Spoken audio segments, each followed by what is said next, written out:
Welcome to the District of Unity podcast. We're doing sports talk with Marc Levin today. We're going to dive head first into baseball.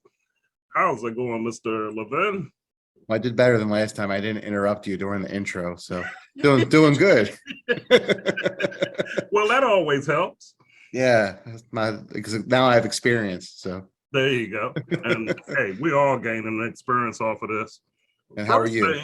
Before we get into any predictions and any teams and so forth, let's talk about the rule changes and see what your feeling is on it and what kind of impact is it going to really have.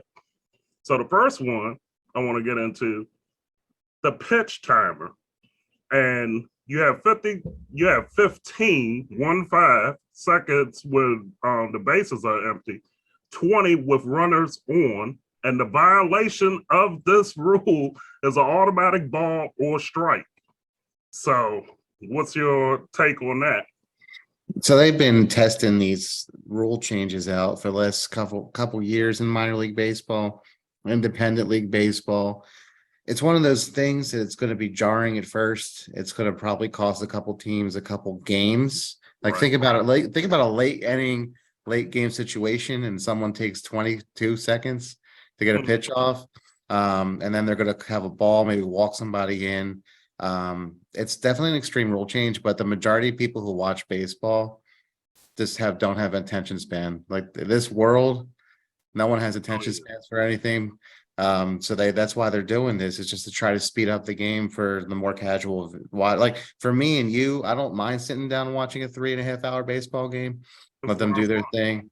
But they're trying to speed it up to 2.5 hours so they can get people in and out and just keep people's attention span. It's really going to be an adjustment for pitching versus the hitter. But other hitters like Bryce Harper on the Phillies, for example, he came out and said it's going to be a huge adjustment for him, because if you watch him in the World Series last year, he does a whole 3-game routine. He takes some 30 seconds just to get ready to hit. Mm-hmm. So it's going to be some people are really slow to the plate, and it's going to be an adjustment for both of pitcher and the hitter. But if it speeds up the game and gets more people to watch the game, then it's positive. But we'll see what happens. Let's see. I'll read the other ones, but see, my thing of it is when you speed it up a little bit too much, I guess they're trying to base things off of human error, because you get into you just highlighted it. You get into such of a routine where it's like, I can see like the casual fans be like, oh God, when is this guy going to pitch? Or, how many timeouts is this batter going to have, and so forth. But we'll get into that. I mean, I don't want to get too far with it before I start throwing out my opinions. All right, shift restrictions. And the goal of this, according to this, is more hits plus athleticism. So 2 infielders on each side of second base. And then it also says infielders need both feet on the dirt at the pitch release. So what is that going to do? Is that going to, allow, more stolen bases? Is that, what do you see when it comes to the shift release? The main thing with this whole rule change is about is giving more offense. So it's really ironic to me they're trying to speed up the game with the pitching, but more offense and more runs is going to slow down the game. So what this does is, if you're a left-handed hitter, if you watch the game, you watch when Barry Bonds hit or any power lefty, they'll put everybody on the right side, so that makes it harder for them to get a base hit. Think of like Ryan Howard or all these guys. And then now they're going to have considerably less people to do that. So it'll be easier for a left-handed pull hitter to get a hit. So any left-handed hitter who's going into the season is going to have a field day if they can pull the ball. But some teams have been tinkering with this rule change, and you specifically said infielders. So some teams are taking the outfielder from left field, bringing them over, because they didn't say anything about the outfielder. to try to find a rule change. Nothing about And the now, outfield. so they're leaving the outfield completely exposed to still have a shift. So there's going to be teams that find a workaround for this. But So that's making more room for a pitch hitter that has directional hitting, I would presume, to come in and replace that particular power hitter. But yeah, we'll see. And yep. one of the last ones on here that I see, interestingly enough, bigger bases. And it says increase safety plus aggressive base running. Bases go from 15 inches to 18 inches in width. Larger bases reduce injuries in minors. So, what is your take on that? They just want to increase steals. Yeah. So if you watch a baseball game recently, no one plays small ball anymore. Everyone tries to hit home runs. Right. And it's just they're trying to bring small ball back. So they're making the bases a little bit bigger to make it a little bit easier to steal bases and also reduce the risk of injury. Right. A few years ago they got rid of the rule where you couldn't plow over the catcher anymore. Which a lot of people were upset about because that's always exciting to tackle the catcher, but people are getting severely injured from that. So this is about player safety and increasing steals. So that's what that's all about. Right. For the most part. I mean, my synopsis on these rule changes, I hope it's not too gimmicky where it's like you're looking at a video game as opposed to the actual baseball that's out there. I mean, I get the rule changes, especially when it comes to safety and so forth. But, I can't even say the integrity of the game anymore because, I mean, there's been so many rule changes like in basketball and football, that it's like, it's not the same game as 10 years ago. Now I'm sounding like my dad and my granddad saying that. But it's true. I mean, it's like some of the elements that brought you to the game are being taken away. But I'm going to let it play out. I'm going to be, a little bit more judicial on this and just observe what happens out there. If it makes the game more fun and interesting, and like you said earlier, if it brings more people to watch it, open it up, Yeah, you'll go to a Tampa Bay Rays game and there'll be more than 5 people there. I know, right? It'll be exciting if people will watch it. Tampa always has a good team, so it's a shame that they don't draw more people down there. But we'll get into all these teams. Absolutely. Speaking of which, I'm gonna let you go ahead and tell us what are we gonna see for the 2023 season. And ladies and gentlemen, it is Monday and baseball season. It starts Thursday? I believe so. I don't know the exact matchups off the top of my head, but Monday, February 27th at the time of this recording. So February. We're March. March. See, even I make mistakes. So am I going to have to put something at the bottom of the screen that said, hey, this is actually March 27th. So all day, but that's all right. How much did you follow the season that much last year? In regards to did you see who was good and who was bad and who was ugly last year? I mean, in highlights, I didn't get in depth like I usually get into because it's been so busy, but that's what you're here for. You gotta educate me and educate us out there in YouTube land, Well, and I apologize. I'm looking at because I'm getting active rosters up on my phone just to try absolutely. to make sure. Yeah. So one of the hottest teams and the surprise teams from last year was the Baltimore Orioles. Yes. If you watch any of that, so let me bring this up real quick. They have a very young team. They missed the playoffs by this much last year. So I'm pulling up their roster real quick. They made some additions. So I'll give you some key players to watch out for, and it's my opinion of the team. And usually I'm spot on with this kind of stuff. I should be a professional bettor, but I'm not. All right. Well, people, you heard this. Now he's on record with saying, "Hey, listen to this guy." Yeah. Last year, with one of my friends, he would text me every day. He's like, "Who should I place money on for each?" Because I don't gamble. Right. So he's like, "Who should you play?" I was like, "You can pick this one or this one." And I was right almost every time. I don't want to. It'll take away my fun for the game. I want to focus on fun. And by the way, folks, if you dare bet on anything, be responsible. And we're not responsible for you losing half of your fortune on these. Yes, that's right. So they have young. So here's some names to keep an eye on for the Orioles. You got Jonathan Means, Okay. young left-handed pitcher. He's excellent. Okay. Kyle Gibson came over from the Phillies last year, so he's signed a free agent contract with them. He's a solid pitcher. I mean, he's kind of the definition of up and down, but in that ballpark with their defense, I think he'll be a good pitcher for them. They acquired Cole Irvin from Oakland Athletics. He's a good pitcher. So that's a very young but good top three And I when love it that comes to their stadium, by the way. rotation. I mean, they have a very good baseball Mhm. stadium up in Baltimore. Yeah, People haven't gone, go. that's true. Yeah, yeah. And get a crab cake and you can enjoy. It's a good stadium. It's a nice atmosphere around there. There's a lot, and the Babe Ruth Museum is down the street too. Absolutely. I just visited that recently because I always wanted to check it out. Right. So that's right down the street. You can see his birth. It's his birth. It's one of his birth houses or whatever. It's cool. It's a really cool experience to And a go lot there. of people don't realize Mr. George Herman Ruth was born. Everybody knows him as Babe Ruth. He was born Yeah. in Baltimore. So, Yep. The rest of they have Dean Kremer. He's okay. So basically, they have a very young top three rotation wise. Felix Bautista, one of the best young closers in baseball. If you watch, you should Google his entrance. It's really cool because you know how closers have entrances. So exactly. Felix Make you think about Bautista. John Rocker coming out there cursing out everybody. Felix, I mean, the best one was Edwin Diaz till he tore his ACL recently. He's not going to pitch this year.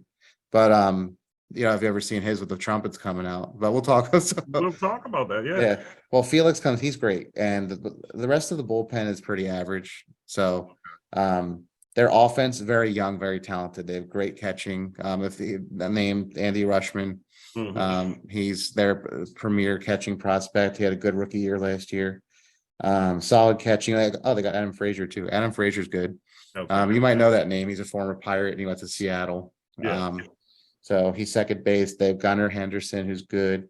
This is a very young team, Cedric Millens. They have good pitching overall. Right. They're pretty good defensively and they're young. They should be competitive all year. So I would definitely, it should be a good season in Baltimore. So let me interrupt here. Mhm. So with those rule changes, would you think that would benefit a younger team like Baltimore versus, you know, some of the more established teams that's out there? Because, you know, going through that rigorous training to get up there into the majors, they may have more experience with these new rules than some of the veteran players that's been out there for a decade or more. Yeah, I agree. It would, these guys who are playing in the minors past couple of years and come up, it's not going to be a big deal for them. Right. Because they've been, but players like Max Scherzer who've been pitching forever and now he has to adjust, it's going to hurt him a little bit. Or he's smart, he'll just adapt to it. Right. Like he did in spring training. If you watched him at all in spring training for that pitch clock, do you know what he did? Did you see what he did to try to counter it? He basically held like this and didn't move. So he threw his pitch and it got the ball and just held it and waited for the batter to be ready and threw it. So that before the batter was even ready, because he tried to, he's smart. So there's going to be some workarounds. And if you look at it, they recently just adjusted the rules again. This isn't set in stone. They're going to be adjusting this as it goes along. Because once a couple teams lose an important game over a silly rule change, they're going to tweak it. Exactly. But yeah, I agree with the younger teams or the younger players that have been playing with this for the couple. Yeah, they could benefit for sure. Absolutely. I agree. So So let me bring up I'm pretty much what I'm thinking. I'm going to just give you a quick little synopsis of each team. right. If that's okay. That is more than okay. That's what you're here for. And I'm gonna give some nonsensical information while you're doing it. And then we can predict. I mean, it's really hard for me to predict who's going to win anything, because like I said before we went on the recording, is trade deadline acquisitions change everything for baseball teams. So it's really hard to predict. But I can tell you who I think it's going to be the buyer and seller at that point, you know? Correct. Well, that logo on your shirt's probably going to be a seller. But, get to that point. So let's talk real quick about the Boston Red Sox. All right, let's do that. There's a lot of Red Sox fans out there. They have a lot of talent, but the problem with Boston, in my opinion, is a lot of injury-prone players. Yeah. Last year, They weren't that good. A lot of players are hurt. Like Chris Sale is their best pitcher. He was hurt for majority of the year. Mhm. He's a big X factor. If he can come back and be healthy, If then they'll he's be okay. anything close to what he was when he first came Mhm. out, boy, that'll be one hell of an acquisition for them. Then they have former Philly Nick Pivetta. He's okay. Corey Kluber, injury prone, but he's okay.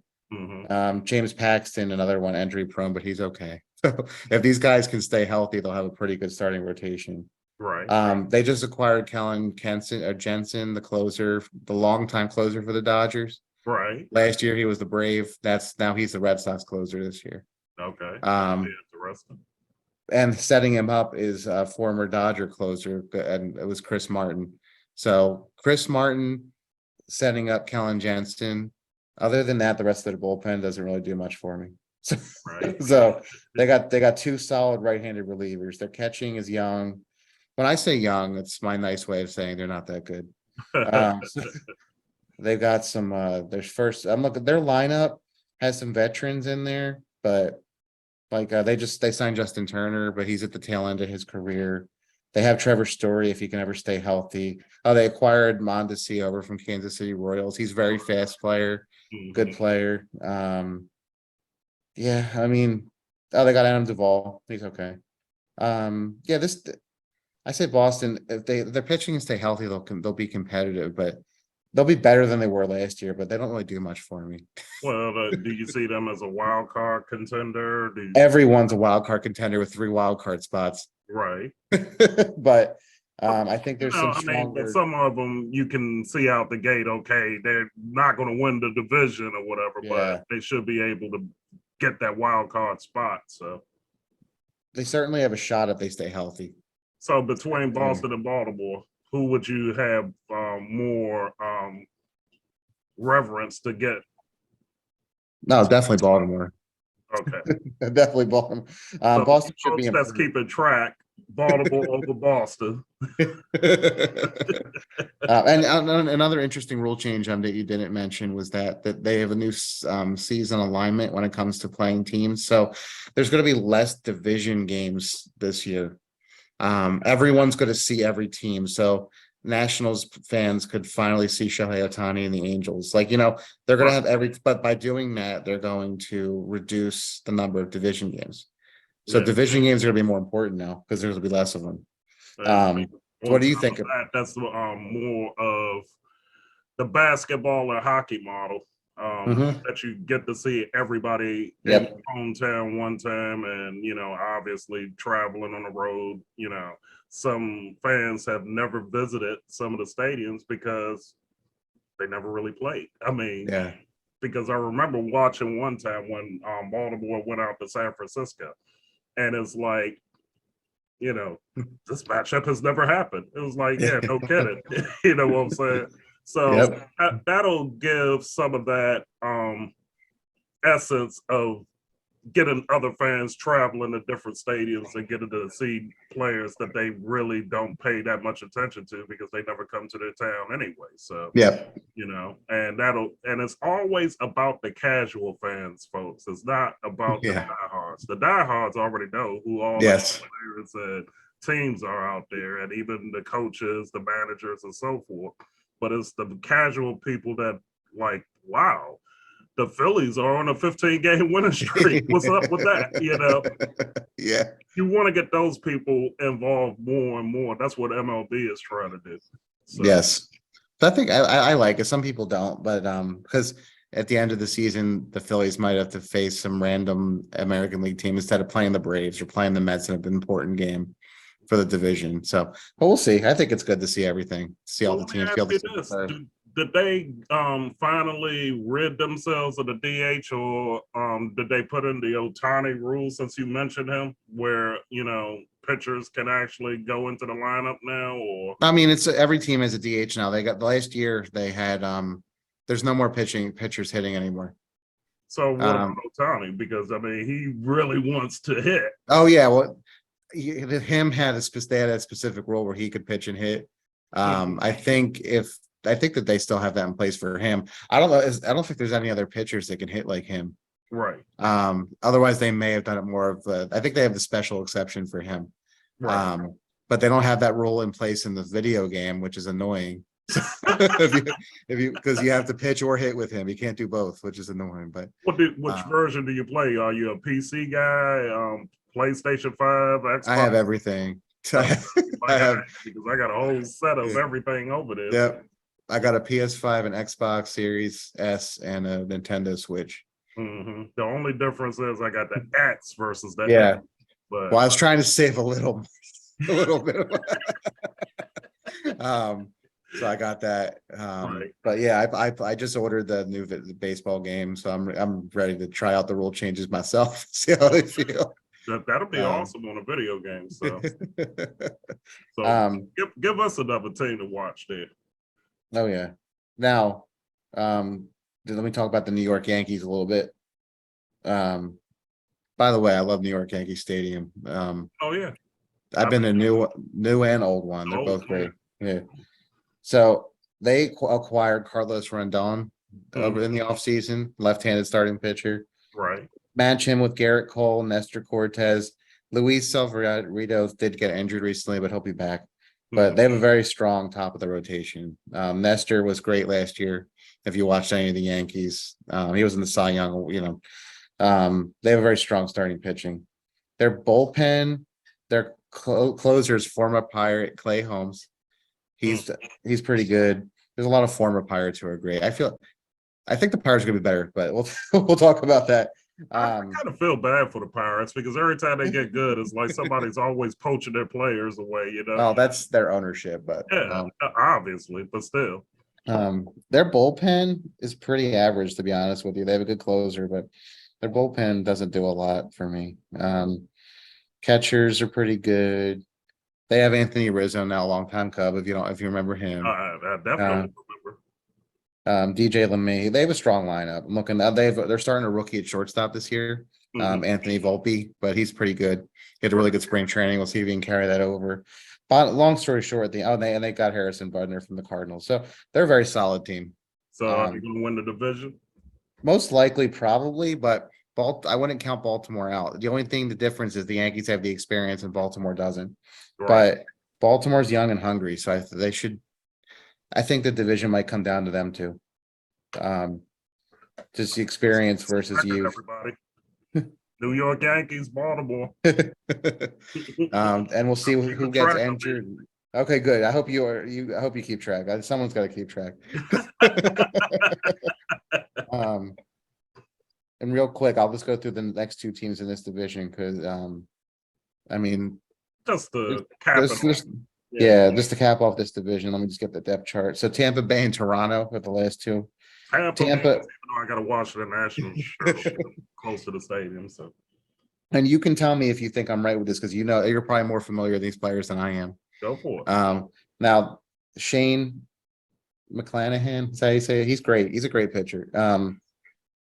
They acquired for Philly Zach Eflin. Zach could be good, but he's also extremely injury prone. Right. The Phillies put him in the bullpen last year because he couldn't stay healthy in the rotation. But if he stays healthy, he's very solid. Right. The rest of that rotation, I'm not. They're okay. But Shane, somewhat of a streaky team anyway. But go ahead. The bullpen I'm looking at here, I know that Jason Adam is a pretty good closer. They have a lot of young pitchers here. They're okay. Their bullpen doesn't really do much for me. Their starting pitching is pretty decent. The thing with Tampa is they're always competitive. Exactly. Their catching situation's okay. I'm looking here. First base. One thing that you got to keep in mind with Tampa is they lost their Kevin Killmeyer. If you remember him in defense, that's going to hurt them on defense. Fan favorite. Yeah, so they still have Randy Rosarina. He's very good. I think they're going to take a step down this year, though. They have decent pitching. Tampa Bay Rays are decent. That's the nicest way I could say it. They're going to be decent next year. They're going to be competitive because they have a lot of winning pedigree. Right. They're going to be a hard out, but I don't think they're going to win as many games as they have in the past. This is definitely losing. They're going to be worse on defense too, which brings me to Toronto. Because Toronto is going to be better on defense because they acquired Kevin Killmeyer. Yeah, exactly. The problem with Kevin Killmeyer is that he's also extremely injury prone too. But when he plays, he's like the best defensive center fielder in baseball. Right. when I look at their starting pitching, it leaves a lot to be desired. They have they have people, they have names in there. They have Yeah. people that are going to compete for you, but I think they probably have the worst starting rotation in the division, Toronto. And their bullpen's similar. That's why Toronto never wins anything, because their pitching is terrible. So you have them coming dead last in the division, basically. Between them, and because when you the other end of the coin, they have a very strong offense and really strong defense that Right. can make their pitching a little bit better, because they're gonna have really good. They have Vladimir Guerrero Jr. They acquired Brandon Belt from the Giants, if you remember him. Right. He's a great defensive first baseman. They still have Matt Chapman. He's a great. It's probably the best defensive team in the division. Okay. So you're countering the crappy pitching with the great defense. Which will make them an average. And also George Springer will matter for. They have a lot of talent, and on the offensive side and defense, Bo Bichette. So I put them in the same boat. I think that if you put Tampa's pitching and Toronto's offense, that would be like probably one of the best teams in the division. Oh, okay. But they're kind of in the same boat. I still think overall it's going to probably come down to Baltimore and New York. See, now, in a situation like this, folks, this is where the rule changes will really test how good these defenses are, and what's really going to happen out there when you talk about Tampa and you talk about Toronto. So I'll be very interested to see how this plays out. So now the next division I want to talk about, and this one I'm going to go through pretty quickly because I think this is one of the worst divisions for years in baseball, in the AL Central. Yeah. Yeah. You didn't even know. You knew what I was going to say before I said it. I read your mind. I should have did that, but they let's just go through them quick because we have more important teams to talk about. Absolutely. So Chicago White Sox, they have a couple good starting pitchers. They acquired Mike Clevinger too, if he can stay healthy. Right. Did it a lot, but he's a good pitcher. Did you see the sad news about their closer, who's recovering from cancer? No. So Liam Hendricks was diagnosed with cancer in the offseason. Oh wow. One of if not the best closers in the game. So hopefully he'll have a speedy recovery, but he's not pitching right now. Right.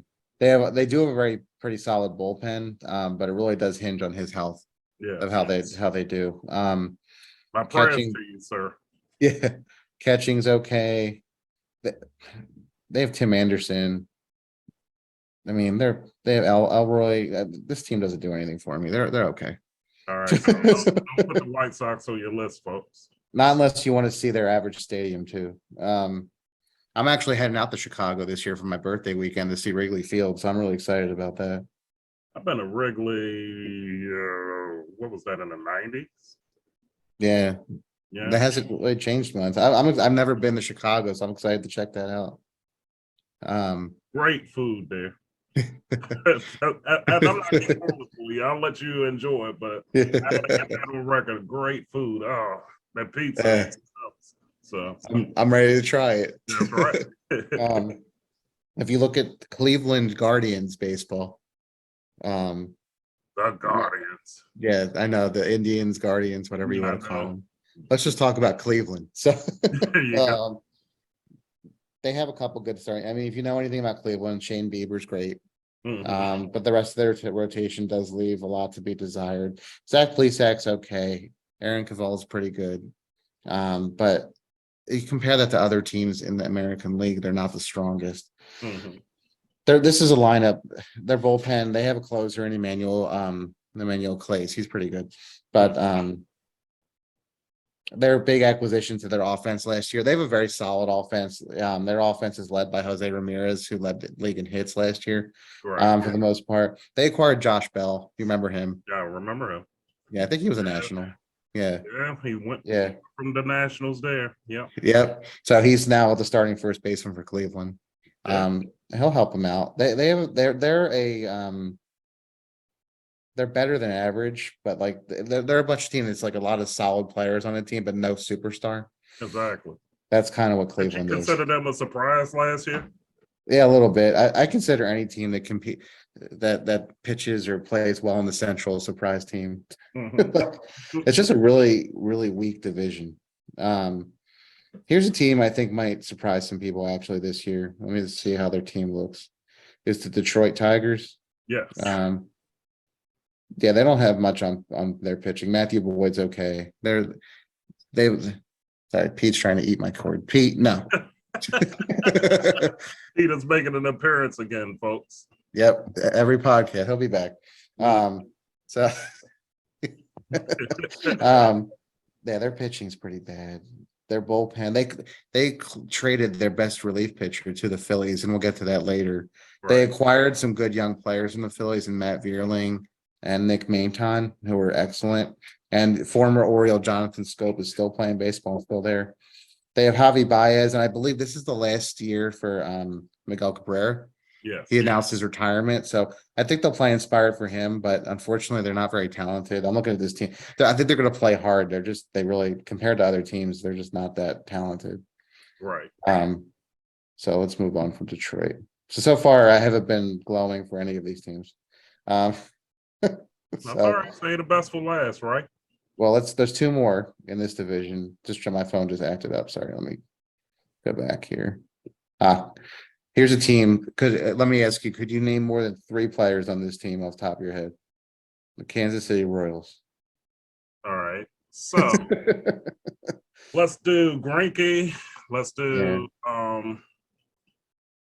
the sad part about it is I would actually know them if I saw them, but to name them, no. Yeah, that's my point. There's not much going on in Kansas City. They do have a great catcher in Salvador Perez. Okay. And believe it or not, they acquired Aramis Chapman. I actually saw a blurb on that. Although he's not the pitcher that he No. once was. So those are the 3. That's it. There's not much going on that team. No. So Zach Greinke, and these are all players near the end of their career. And unfortunately, the years of the Royals going to the World Series are long gone.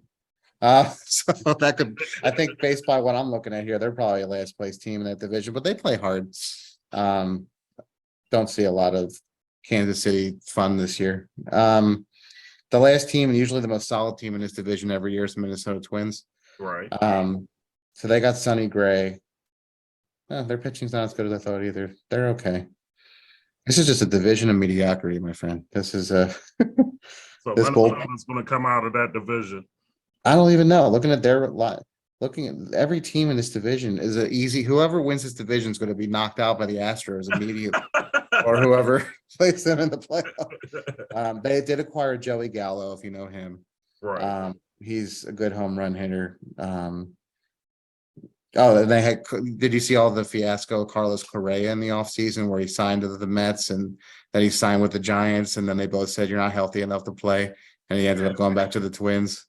So what's really going on there? I mean, was that just something where it's like, he really wasn't healthy, or was that kind of like indecision? No, I think he met with the medical team for the Giants and they didn't like what they saw and they took the deal back. The Mets did the same thing, and then they just took longer. Then they just went back to Minnesota and they paid a little bit less for him, but who knows if he's truly healthy. Yeah. Wow. So after that glowing endorsement of all 5 teams in the AL Central, if I was to pick one, I mean, Detroit, I would say is last place, and with Kansas City's last place.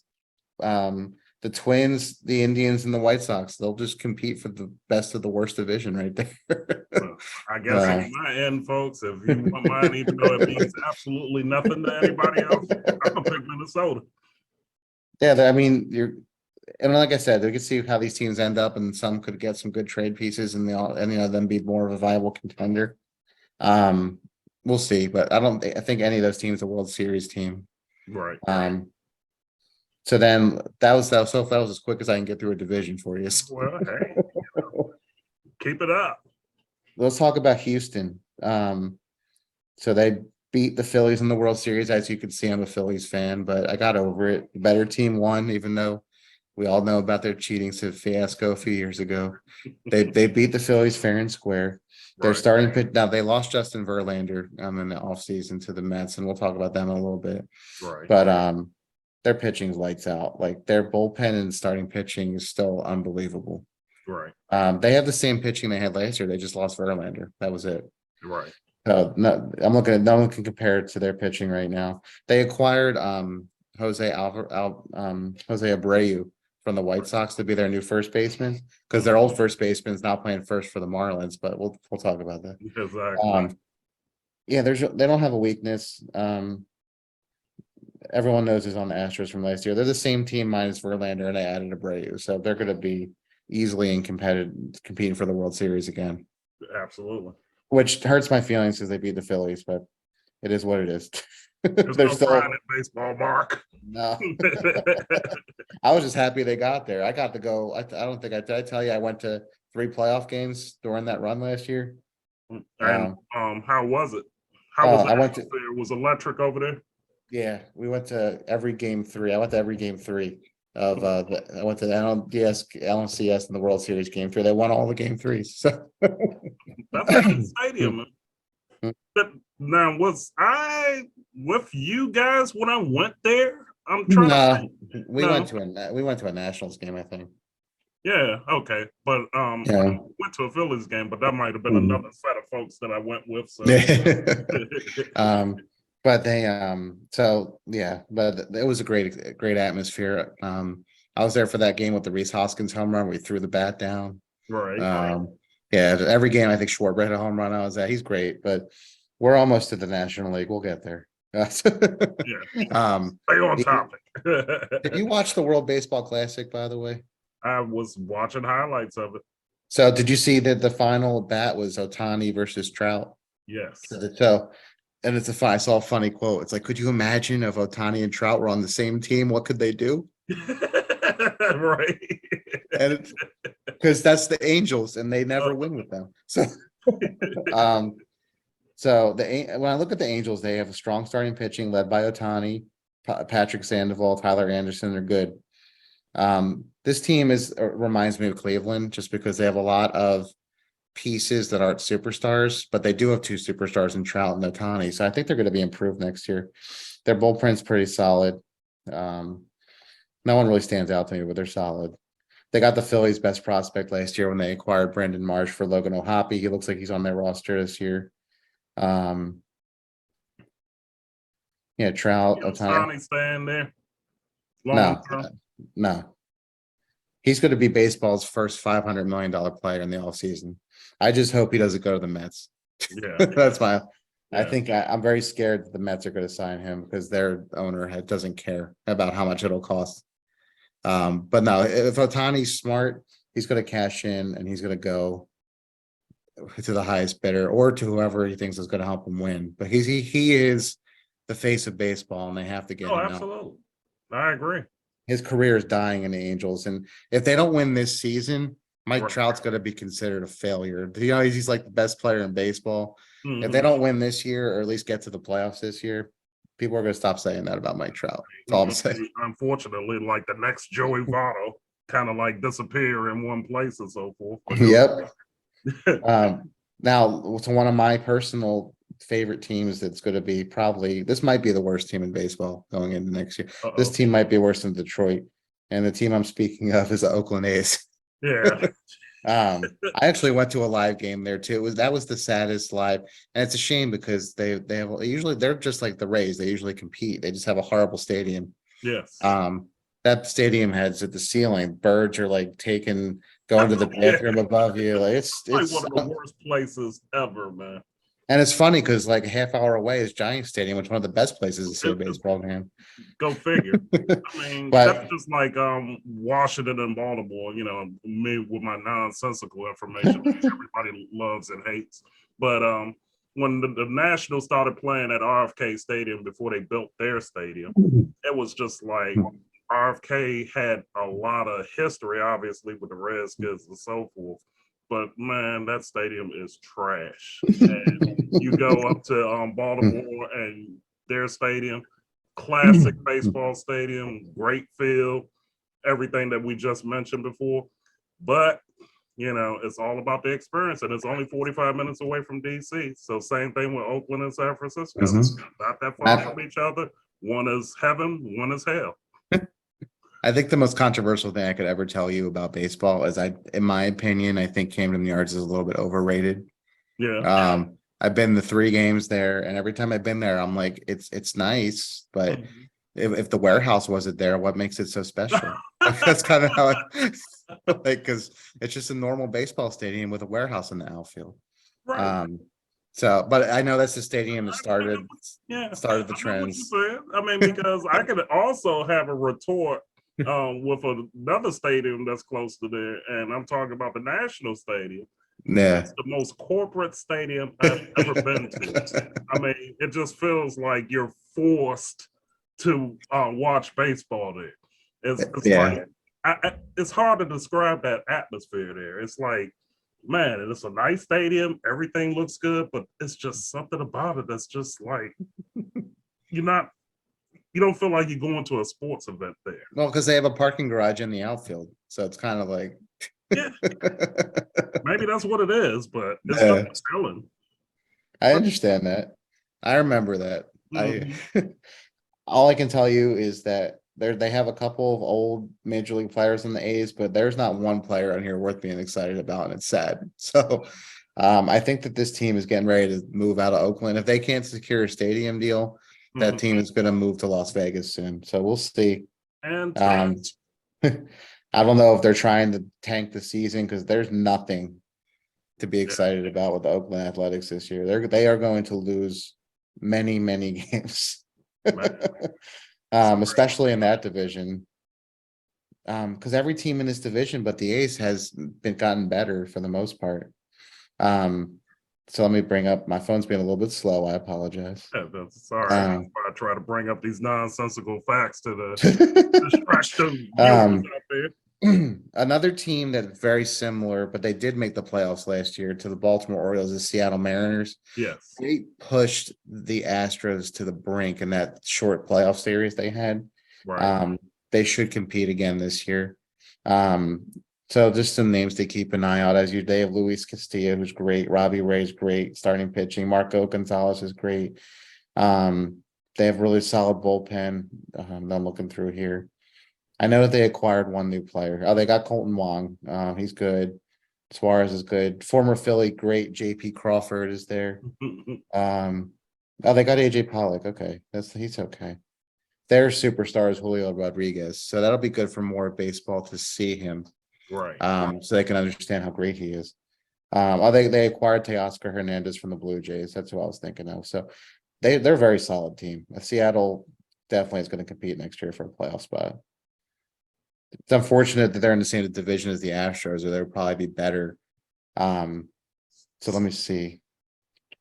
A fun fact about Seattle is they're the only stadium that sells crickets as a snack. We go out to. Yeah, they could have that. I would like to see that stadium one day, but it's not on my bucket list. My bucket list is Wrigley, and we are going to see later. I'm going to get a stadium tour of Dodger Stadium, so I'm going to check that out. We're going to California in a couple months. How many stadiums can you guesstimate that you've been to baseball wise? Just major league or including minor league too. Just major. Um, would you count seeing them from the ground too, and not actually going in them, I or mean, just physically going into the stadium. maybe a third of them? Okay. I know I've been Yankee, Nationals, Phillies, Baltimore. I'm about to go to Wrigley, but the Oakland and San Francisco, Mm-hmm. and the Phillies. So what is that, like 9 or 10? So And believe it or not, folks, I've been to them all. I oh mean, really? I Yeah. have even some of the old ones back in the days, like the Kingdom and all of You that go to other the Veteran Stadium in Philly? the Veteran Stadium. Had the jail right there on the front. That's where I watched my first baseball game. Did you? When I was younger, I'll never forget it. The first baseball game I think I ever saw live was a Phillies game. Robert Person was pitching. Mm-hmm. I don't know if you remember him. No. But he was, well, I remember him specifically because I went to a Yankees game when I was younger too. And when Robert Person was pitching, he hit like a grand slam, like as a pitcher, and I was like unheard of back in the day, but that was cool. I remember Yeah. going when you guys actually had Pete Rose that season. Mhm. It was a regular season game. I want to say it was against God. I can't even remember whether it was the Pirates or somebody. Probably was the Pirates. So Okay. yeah. Yeah. Oh yeah. Man, I've been to a million games at PNC Park. I don't know why I forgot about that, but I've been to PNC Park a million times. That's probably one of my favorite stadiums ever. Um, the last team in the division for the AL West is the Texas Rangers. Um, do you know they acquired Jacob deGrom in the offseason? I saw that. So if they stay healthy, they got Nathan Eovaldi, John Gray. They should compete if they can stay healthy with those guys. Now I'm looking at their bullpen, which is not the most exciting bullpen, but it's better than some of the other bullpens I've seen so far. Let me see. Lineup wise, I mean, there's nothing that really screams exciting. I mean, they have Corey Seager, they have Marcus Semien. They're solid player. They have Adonis Garcia, who's good. I mean, their lineup's okay. This team is improved from what they've been in the past, but compared to the Astros and the Mariners, they're not as good. So when I look at the AL West, I would definitely say it's going to be between them. Now the Angels, if they want to keep Otani, need to compete with them as well. So we'll see how that ends up. A lot of pressure on the Angels this year, but the Astros in Seattle are, to me, are way better than everyone else in that division. Yeah. So and Angels definitely could be a wild card team too. And the Oakland A's might set a record for the number of losses this season. Like, yeah, you should ever. That's Are they going to even win 50 games this year? No. See, what I could say, if you want to do easy betting, literally just look at any team who's playing Oakland and bet against them. I mean, so you're trying to get them to be like the 62 Mets, the worst team in history, huh? How many games did they win? I don't even think they won 40 games. They were just extremely bad. I mean, they've been a running joke for many decades. Well, we'll get to the Nationals in a minute because I think that they're equally going to be just as bad, but we'll see. And I don't say that because you're wearing the shirt. I just don't. It doesn't bother me. They blew up that team. They just won the World Series a couple of years ago, and now they're a shell of that team. They just traded Soto, and we'll get there. So let me see here. Now I'm on the Braves website, and for some reason their website is set up different than the other one. I don't know why. The Braves are my least favorite team in all of sports, so it doesn't surprise me that their website is going to be a little bit harder to use. Sorry, Atlanta fans. I don't like the chopping. There's nothing. I mean, a Phillies fan, you're a Nationals fan. I'm sure you don't like the Braves either. So, but I'm trying to be political, which I shouldn't be. I don't care. This is sports. Like nothing brought diplomat, but I'm wearing a Nat shirt, so nothing brought me more joy last year because I go to more of their games. So nothing brought me more joy last year than seeing the Phillies destroy them in the playoff series. I didn't even care if they lost the next series when they faced the Padres. The fact that we beat the Braves and pummeled them that was it. I was so happy. Everything after that was just gravy. I didn't even care we lost to the Astros. I was just so happy we beat the Braves. Here's the thing. I had a boss, Steve Lilly, from Philly. I mean, all Philly, everything. I mean, he would try to convince me that the Eagles was going to do this, Phillies were going to do that. Hell, he would say the Flyers are going to do this. And I mean, I love the guy, but I was like, hold up, man. You sure that the Phillies are going to take care of the Nationals that year that they won the World Series and so forth? And he was like, I think they're going to do it. It was like he had to swallow that up or whatever. But I'm going to be honest with you. That World Series that the Nationals have, that'll last, the feeling of it, even though they're going to suck for the next several seasons. That's going to last almost a generation just because of, area and so forth. And it's interesting that the Nationals beat the Astros.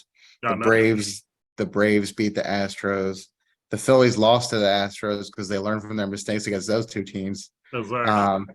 But the Astros just like to play the NL East in the World Series all the time. And to this day, the only team that's undefeated in World Series or in Major League Baseball playoffs, the team that's never lost a playoff series. If they make the playoffs, they win the World Series every time. It's the Marlins. No, but that's actually true. They've only made the playoffs, I think, twice, and they won the World Series both times. Go figure. Yeah, That is something I'm gonna have to write down. they're. If they ever make the playoffs, Oh, they're gonna win. they win it all. And the Marlins are, yeah, they're another team that they have. The difference between them and Tampa is that they actually invested in a new stadium, and people still don't go. So, I which know. is a shame. Well, too many transient folks here in Florida, you know, and Makes sense. their allegiances are elsewhere, and whether and their sports are different because if you have a lot of immigrants, you obviously going to have a lot of soccer fans down here. So soccer, Yeah, it's international. Yeah, that makes sense. like the Orlando teams and some of the in Major League Soccer, man, that stadium is you ain't getting a ticket there. I mean, they have the Dolphins have a good fanship too, but college football is bigger down there than NFL anyway. Absolutely. Again, transient, college student transient. Yeah, like the Florida Gators are going to be way more intense than going to a Jacksonville Jaguars game. There you go. So, even the Buccaneers were recently with Tom Brady, but now they transitioned to Baker Mayfield now, so that's kind of a drop. Oh yeah, that's going to be so exciting. So speaking of our favorite team, the Braves, I've never am impressed with their pitching. I feel like they just get lucky. It's just my opinion. That's probably because I'm biased, but Max Fried is great. Charlie Morton is okay. He pitches well in big spots. Kyle Wright, okay. Spencer Strider, the Phillies torched him last year, but he should be okay. Right. But that pitching, it doesn't I don't look at that pitching and go, oh my God, they're gonna take us all out. Their bullpen, they still have Iglesias. Remember him from the Reds? They had him last year. He's pretty good. So they lost Kellen Jensen to the Red Sox, which hurts their team because they didn't really replace him. They got Kirby Yates, who's used to be the closer of the Padres, but he's injury prone. So they're taking a shot on him. AJ Minter's pretty good. I mean, their pitching is very much okay.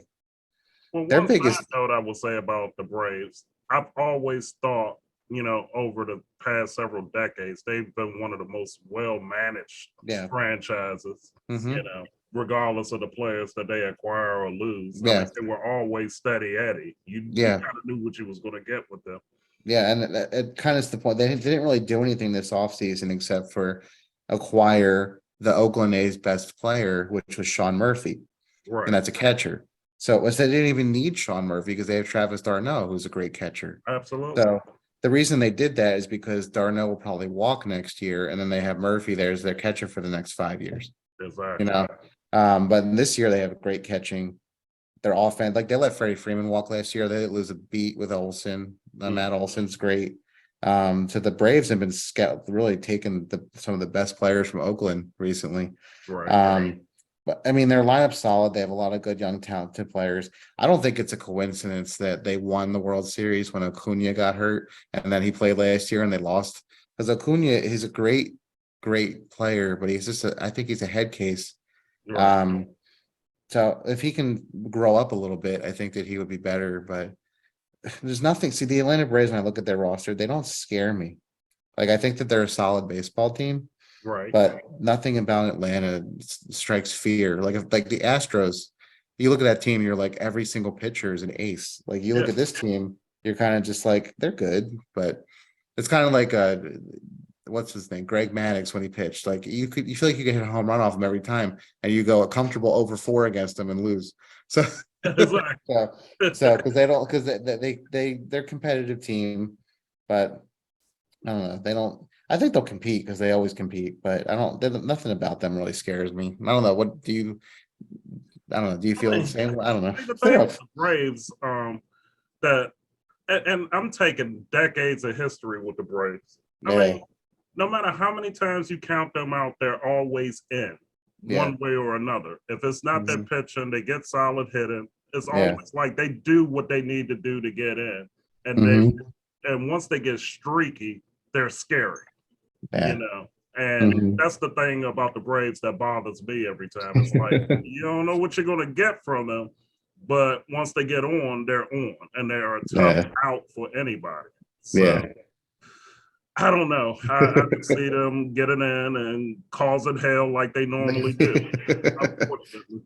And then like so now an interesting team. If you look at Miami's roster next year, it's pretty talented. So let me go through it here. Now they have reigning the Cy Young Award winner last year with Sandy Alcantara. He's still there. Yes.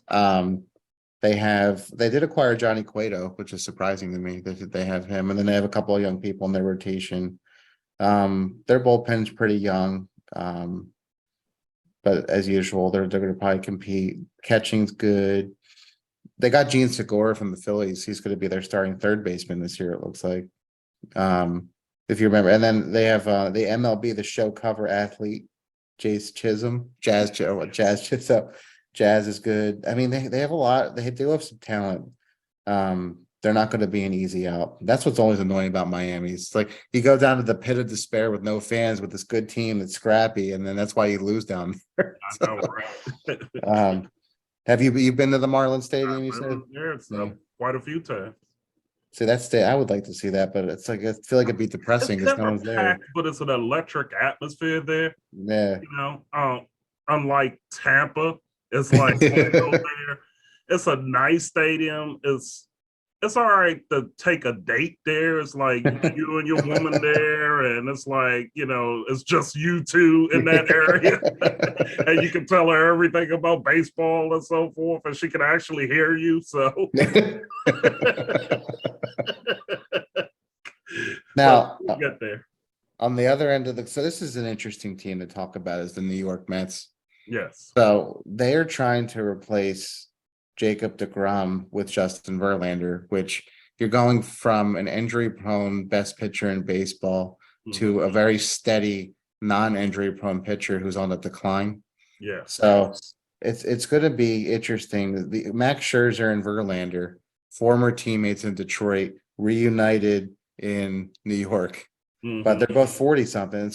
I'll be surprised if they both get through the season healthy. Right.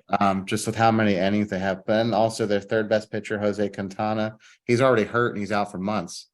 They acquired an international pitcher. See if I'm pronouncing his name right. Koji Sagata. I know he'll be interesting to see pitch. He can't wait to like take on international competition. So he was a premier pitcher. They still bottom line, if they can stay healthy, that rotation's nasty, but they're already two people down. So we'll see. They lost their closer for the year, the World Baseball Classic, Edwin Diaz. Yeah, that's what I was talking about. Yeah. Like, oh man. So and they acquired. I hate to see that, but you know, they acquired David Robertson. They acquired Adam Oteva. They have some pieces there, but I don't know. It just seems like the Mets are cursed with all this injury issue there. And they let's see, they have Pete Alonso. He's good. Lindor is good. Their lineup's pretty good. So you have to remember last year, their lineup really hasn't changed since last year. Their pitching kind of reshuffled. If they're healthy, they're on paper, they're the best team in the division. But that's a big if they're healthy. So we'll see what happens with them. Right now, the Braves they'll probably be better than them just because they're healthier. Yeah. But I just think the Mets would be way more talented than them. And the Marlins are scrappy, but they're not as talented as those two teams. Now we bring on the team on my hat, the Phillies. This should be an interesting season. I don't think they're going to make it back to the World Series, although they can. Yeah. But here's some interest. So Zach Wheeler, he's fine. Aaron Nola is now pitching on a contract here because he refused to talk about his contract. So I can give you more insight about this team since I know about them. But Aaron Nola pitching on a contract here. Ranger Suarez is already hurt. They acquired Tejon Walker in the offseason from the Mets. He's good. And then the rest of the rotation's okay, but that's not great. Bullpen is considerably improved. They acquired Soto from the Tigers, right? Who was their closer last year. They acquired Craig Kimbrell, who is on the downside of his career, but we'll see what he does. He's not going to be the closer for this team. Matt Strahm was a lefty reliever they acquired from Boston. And the bullpen's better. So we'll see how that goes. Best catcher in baseball is JT Realmuto. He's still there. Here's where it gets hurt a little bit. So Rhys Hoskins tore his ACL a couple of days ago. So Phillies don't have a first baseman right now, so they're gonna have to go with a young gun, see how he does with Derek Hall. He's a lefty power hitter, but he's super young. Right. So you don't know. So I wouldn't be surprised. Yeah. I wouldn't be surprised if the Phillies acquire a first baseman in the trade deadline if he can't prove himself. They did add Josh Harrison. They have Bryson Stott, who's good. They got the defense has improved, and the Phillies added Trey Turner, who's great. Everyone and Schwarber's still there. Castellanos hopefully can have a bounce back year, but we'll see. And Harper's going to be out until the All-Star break. I mean, he might come back a little earlier. So the Phillies have a lot of like injured players right now. Right. And if they can weather the storm until the All-Star game and just hang in there, the second half of the season is when they should really take off. Exactly. So that's the kind of year that the Phillies are setting up right now. So the Phillies have already dealt with their injury. I mean, the Mets are dealing with it too. So like I think the Phillies on paper and the Mets on paper are both more talented than Atlanta. So the goals really is to stay somewhat above average. I hope to catch lightning in the bottle when the players come back in the second half of the year. Yeah. So the second half of the year, I wouldn't be surprised if the Braves take the division lead going into the All-Star break. And then they falter a little bit in the Mets and Phillies, and it should be a fun second half of the season. Absolutely. All three of those teams will be in competitive. Now let's talk about a team that's not going to be competing. That's the Nationals. So this is going against me, folks. Look at the So you look at them. Strauss. I can't believe Strasburg's still there because he seems like he's hurt every year. He is hurt every year. Yeah, he's still pitching. And then Patrick Corbin, he's declined a lot. The rest of that rotation. I mean, I would ask you, a Nationals fan, could you name one other player besides those two as a starting pitcher on the Nationals? Absolutely not. So, and then their bullpen. No. I mean, I don't know, and this is just my commentary, folks. I don't have no inside information or nothing like that. I don't know if they're prepping to sell that team at this point because Ted Lerner passed away, Mark Lerner has passed over, and so forth. But it's almost like they're doing like a full-on reset. So we'll see what happens in the next few years, but it's going to be beautiful there, folks. Yeah, because they have. I mean, there's nothing, no one special in the bullpen. I'm trying. I can't even name half the players on this team. Dominic Smith, a former Mets, the first baseman. Okay. Yeah, it's just they got Corey Dickerson. There you go. This team looks just like the Oakland roster. Like, this is going to be a bad Oakland. Yeah. So it's going to be I think it's going to be a competition between the Nationals and the A's of who wins the least amount of games. I would say that the Nationals have better pitching if Strasburg and Corbin can stay healthy. Right. But yeah. So when I look at that division, the Mets and the Phillies are kind of in the same boat. The Braves are probably going to be steady. The Marlins are going to be annoying, how they usually are. But that'd be a 3-team race for sure. Now this Central Division is not nearly as bad as the American League version of it, but Chicago's improved. Did you see anything that the Cubs did this offseason? Because they did a lot. Did you see any? So let's bring up their depth chart here. Depth chart. There we go. So I'm a casual baseball fan. I used to be diehard, but over time I've kind of gotten away from it. But now I'm slowly getting back into it. So now they're starting pitching. They still have Hendricks from the World Series here. They acquired Jameson Taillon, if you know that name. Yeah, he was a Pirate, then a Yankee, so that's improvement. They have Marcus Stroman in there. Let's see, their bullpen. Man, their bullpen looks kind of okay, but but the pitching's a little bit suspect. But here's some names that they acquired in the offseason. They got Eric Hosmer and Trey Mancini, who names you probably are familiar with.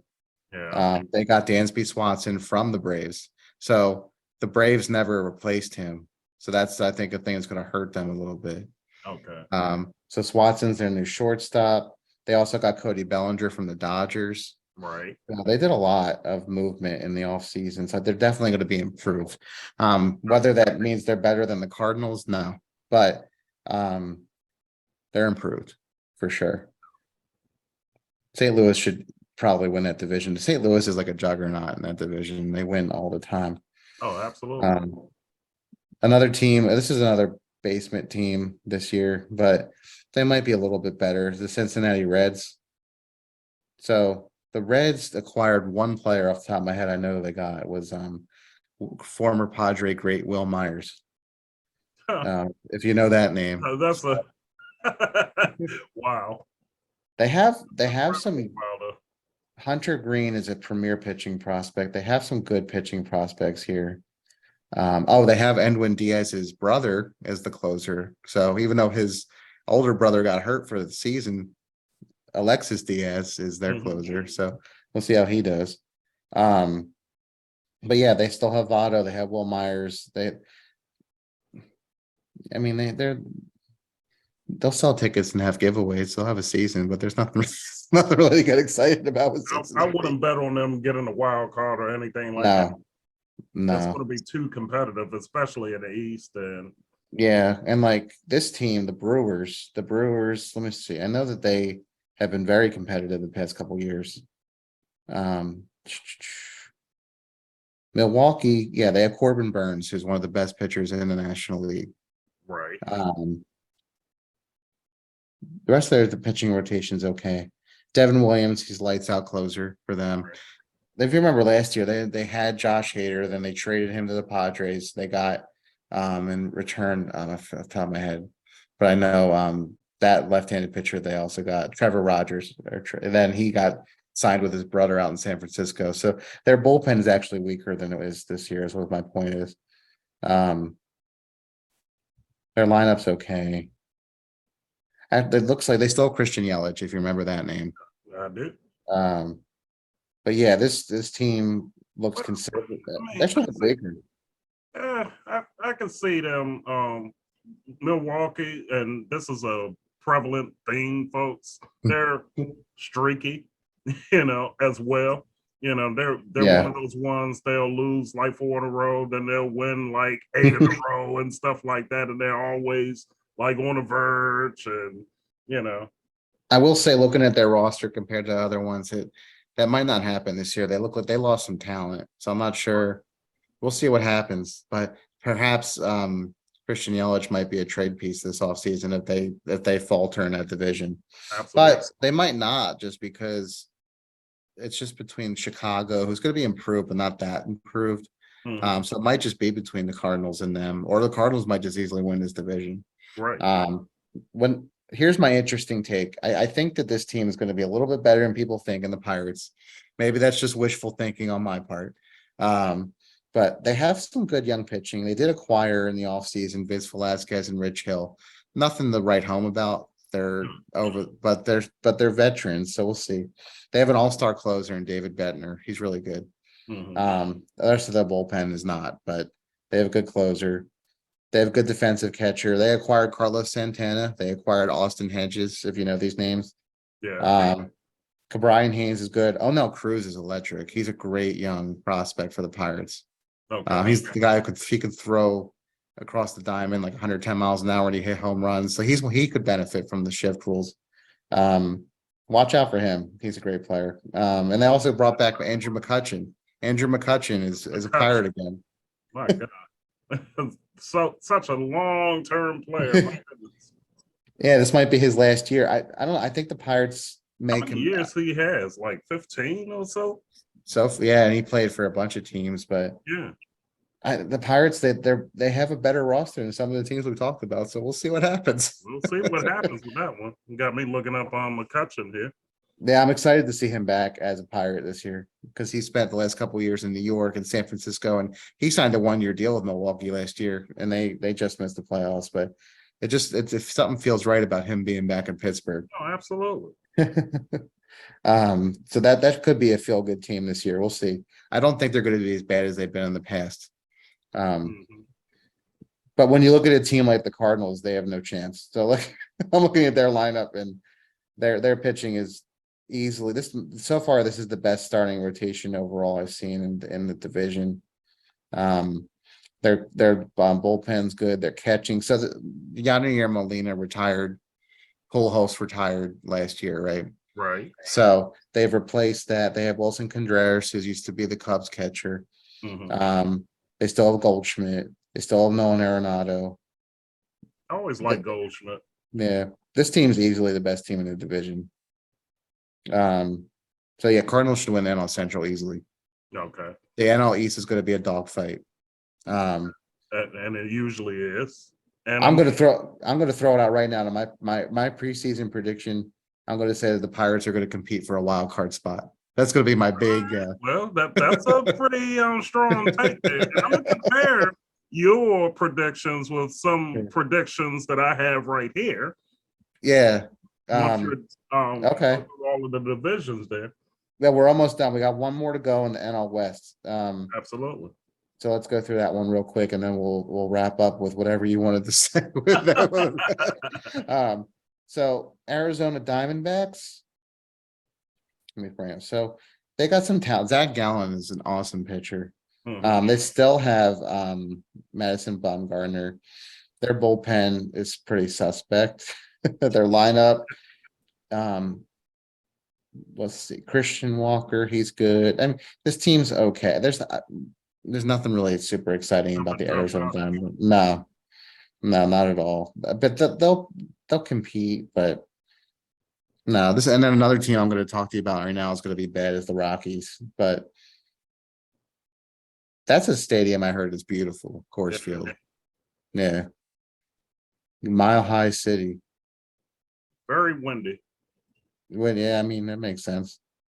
So let's see what they got going on. I don't think they did anything this whole season. That's a team I could see training off their pieces quickly this year. Yeah, their starting rotations. I mean, they have the same pitchers they've had the past like 3 years. There's nothing really different. Oh, if you watch the World Baseball Classic, their closer is the guy who broke Altuve's hand. Really? Okay. Daniel Bard. So to give you an idea of their pitch, the guy who hit Altuve for Team USA is the closer for the Rockies. So that's not good. Let's see, they did acquire Mike Moustakas, but he's kind of at the end of his career. CJ Cron's okay. Yeah, this team is pretty bad. They signed Profar, and if you remember, they had Blackman and Chris Bryant. They do have some talented players. So we'll see what happens with them, but I wouldn't expect much. No. In my opinion. Let's see. I mean, everyone's going to say the Dodgers, but I'm going to give you my take in a second with the rest of this. This will be interesting. Yeah. I'm trying to build the suspense here as my phone's slowly dying. You notice I adjusted in my chair because I got to hear this one. Well, here, let me go to the Giants next, and then I'll go to the Dodgers and Padres. I think the Giants under Gabe Kapler, they didn't really do much. So the Giants kind of were unfortunate in the offseason in that they really wanted to make like a splash, but everyone kept turning them down. Right. So their starting pitching is pretty solid. They have one of those rotations where everyone's good but not great.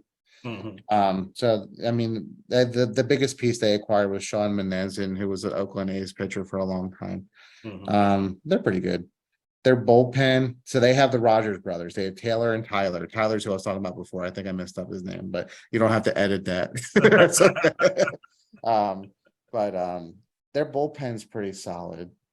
They're a well-coached team. They did lose Brandon Belt at first base. So that'll hurt them a little bit. I went out to that stadium when Posey was the catcher. That was awesome. Like that place was really cool. Buster Posey. Buster Posey. Yep. They still, yeah. I mean, this team kind of looks like the Braves to me in that like nothing scares you about them, but they're going to be competitive and annoying.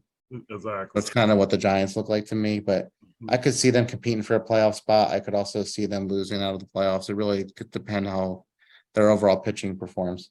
Right. So let's go to the Dodgers now. So lots of interesting things with the Dodgers. This is probably the last season potentially for Clayton Kershaw. Right. Freddie Freeman still. So if you look at their rotation, ex-Philly great Noah Syndergaard is now a Dodger. He barely was on the Phillies, and now he's a Dodger. They have what happens with the Dodgers every year is they have this loaded rotation, half of them get injured, and then they bring up new players and they pitch just as well, if not better than those pitchers to before. So they're a very interesting team with that. They always have pitching. Right. They always have pitching. So you look at like right now, it says Walker Buehler's hurt, but they still have 4 other guys that can slot in and they're okay. So their pitching is always fine. Their bullpen actually looks pretty weak. Last year it was proved because they had Craig Kimball as their closer, Hmm. and then they took him out of the closer role. Then they were using playoff like starting pitchers as their closer in the World Series or in the playoffs. Like they have Shelby Miller on this team, which they have Daniel Hudson. There's nothing scary about their bullpen at Right. all, in my opinion. So that's what they're going to probably be looking for bullpen help in the trade deadline. But their lineup's still pretty good. They did lose what is his name? They lost their starting shortstop for the season already. Not even listed on here. I forget their starting shortstop, but they lost him to the sea. I think it was Dustin Nix. So they did acquire proactively Miguel Rojas from the Marlins, who's a great defensive shortstop. Hmm. So they have him in place. But really, when I look at this, they have Mookie Betts still. They acquired JD Martinez, if you know that name. Yes. JD. So he's pretty good. Their lineup should be good, but it's definitely not as like scary as Dodger lineups in the past. Which Oh, yeah, leads me. I understand. So let's go over one more team, and then we'll see Padres. what your thoughts are. The San Diego Padres. Now, they honestly were my prediction in my head to win the World Series this year. Okay. This is my World Series favorite team if they stay healthy, which is the if for everyone I've been saying so far. Hmm. But let me just go over their roster real quick and explain why I think that. So they were this close last year until they ran into the Phillies. Right. But I think they're going to take that anger from losing to the Phillies. I was going to say with Machado being on a contract year, but he just signed a new contract with them. So now he's going to play happy regardless. But their pitching is just so good. They have a lot of good talented pitching. Let me get the depth chart here. Depth chart. There we go. Yeah, they still have Yu Darvish. They have Musgrove. They have Blake Snell. They added Lugo. Their pitching is pretty solid. There are better rotations in baseball, but Hmm. they're right up there. Josh Hader is a great closer. Robert Suarez is a great relief pitcher. Let's see. The lineup's pretty solid. They haven't shot on. You have to remember they did all of their winning last year without Fernando Tatis Jr., who was out for the season, and now he's going to come back. And I think they're putting him in the outfield. Let me see. Yeah, they're putting him in right field this year. They also had acquired Juan Soto, Nationals great. No, right. And they also signed in the offseason Xander Bogaerts to add to all of this talent. Interesting. So I feel Completely forgot about that. so yeah, you look at this team, they are beyond loaded. And they also added Nelson Cruz to be their DH this year and Matt Carpenter. This team is unbelievably loaded. So I really feel like this is my World Series prediction team. All right. So Hopefully, San Diego. hopefully I would like to see any team other than the Astros make the World Series in the American League. But right now there's no team better than them until proven otherwise. All right. So Yeah. you got San Diego against who? I mean, right now at this second Houston, but I will say with Altuve being out for 2 months, that does open the door for a Baltimore, New York, or Seattle to step up and to take it. So that would be good for baseball if it was like a Seattle, San Diego World Series or something like that. I know. It should But I be don't know how many interesting. eyes will be on that type of series, but you know, Well, if you remember a few years ago, there was a Baltimore and Toronto playoff series, which was fun to watch. That was where Bautista hit the oh, that home was run, and awesome. Huh? Yeah. yeah, so that was an iconic. I am gonna now this is coming off of CBS.com, and I'm Okay. gonna give you the top 16 teams in reverse order. Mhm. They have the Red Sox number 16. They have the Twins at 15, Angels at 14, Cleveland. It's hard for me to say Guardians, but Guardians number 13. The Brewers 12, Cardinals 11, Mariners at 10, your Phillies at number 9, the Rays at number 8, Blue Jays at number 7, Dodgers number 6, New York Yankees. That used to be my favorite team growing up because I couldn't stand Baltimore. But the Mets at number 4, the Braves at number 3, and Padres and Astros. So I predicted what they said. You predicted what they said. That's why I was keenly watching where you was going to go with that. So Yeah. they have Padres and Astros. Astros being number one. So we'll see how these predictions come out and how these rule changes are going to affect, especially the younger teams. I mean, because they should be more used to it than the veterans. But you know, with sports, everybody's going to catch up at some point. You know, you gotta Google Felix Bautista's entrance with the Orioles just to see what they do. They flicker all the lights on and off. They make this whole big ordeal when he comes in. almost like WWE. Yeah. And I mean, Edwin Diaz has the best entrance for a closer. Unfortunately, Google his as well because he has the trumpet player and everything coming out with the Mets mascot. I love it, but it's intimidating too. Like you come out like the game is over, but it's unfortunate he's not going to be pitching this year. So someone else is going to have to step up. Well, who would you say was the best entrance of all time for those closers coming out there? Easily is Mariano Rivera. Yeah. Mo is number one. Trevor Hoffman's number two. Always. Yeah. Hell's Bells and then Enter Sandman. That was it. Well, and also for that one season or maybe 2 season stretch when Eric Gagne was on. Oh yeah, like, how can I forget about him? Like when he came on, he had like 60 saves in a row. Right. My personal favorite closer is Billy Wagner. Okay. But he didn't really have like an entrance. He just came out and threw 105 miles an hour.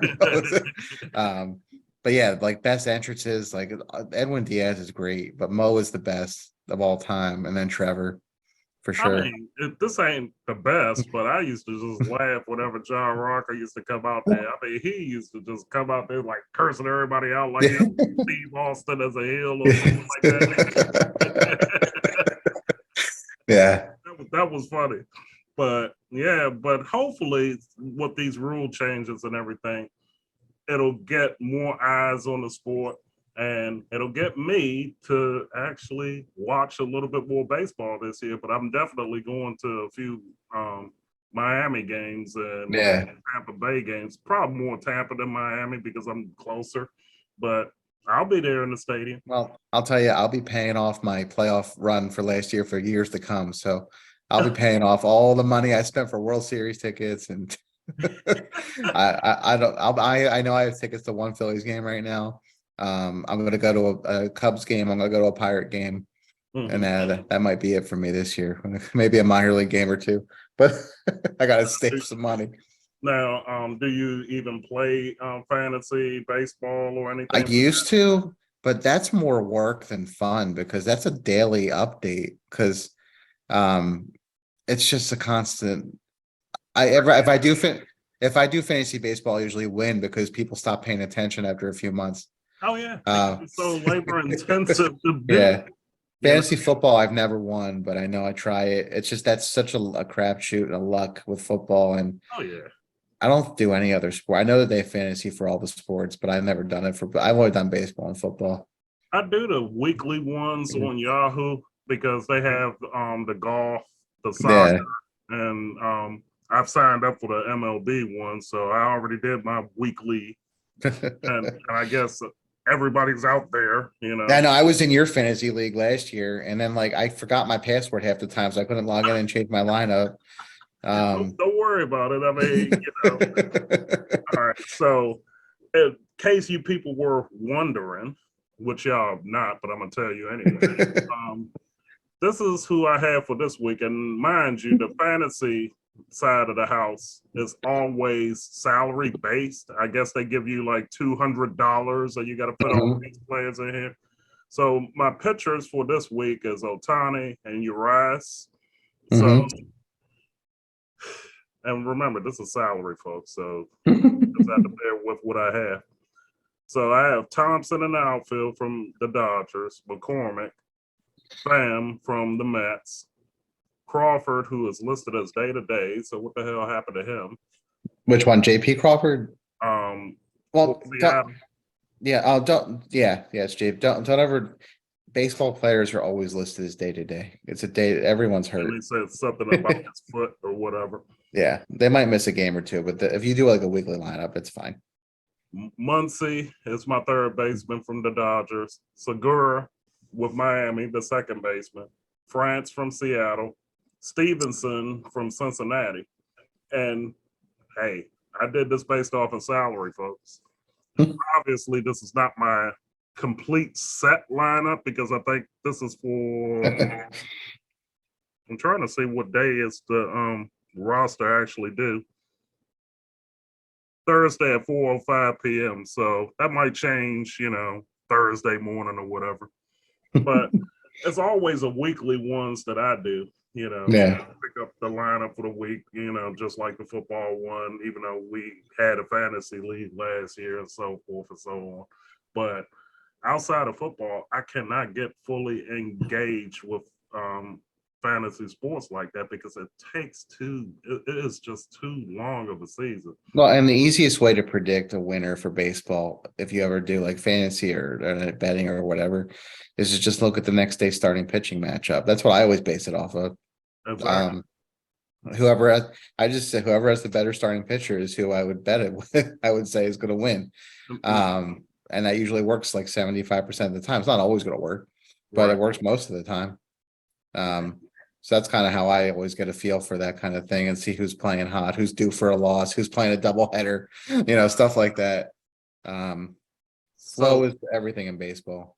So I guess inquiring minds want to know, in order, what are your top 3 sports? And for me, Yeah. everything outside. I like baseball. I like football. And that's about it. When it comes to, like, I right now I'll watch the Sixers if they can make a run. Talk to me when they make it out of the second round because they never do. Right. And if they lose this year, Harden's gone, and it's just going to be Embiid, and then he's going to want to trade. And the NBA is tough for me to watch because it's just a bunch of people dictating where they go to make a super team. Yeah. I used to watch it more. Hockey, I can't even watch. I mean, I watch it on TV or live if I go, but trying to top 3. You know what? My top 3 would be baseball, football, and then WWE. There you go. Because I watch that because I enjoy that more than the other real sports. Understood. Well, folks, we got a little bit of sports talk in there. There's some of the fantasy baseball reviews / predictions for the upcoming 2023 year. And yes, this is March, not February. I don't know what I was smoking before I started that one, but anyhow, baseball starts Thursday. It's unbelievable how quickly this came about, man. But well, for us, it's more quick because the Eagles were in the Super Bowl, and then it's like, all of a sudden the Phillies start, and the Phillies were in the World Series, and it's like, the Eagles are still playing. So we've been even though every team we've gotten to the title round has lost the last year, it's been a lot of fun to watch. Oh, absolutely. But we're going to come back to you at some point, and maybe next week, and maybe another one this week, depending on what's happening. But hey, DOU Sports Talk. Check you guys later. All right.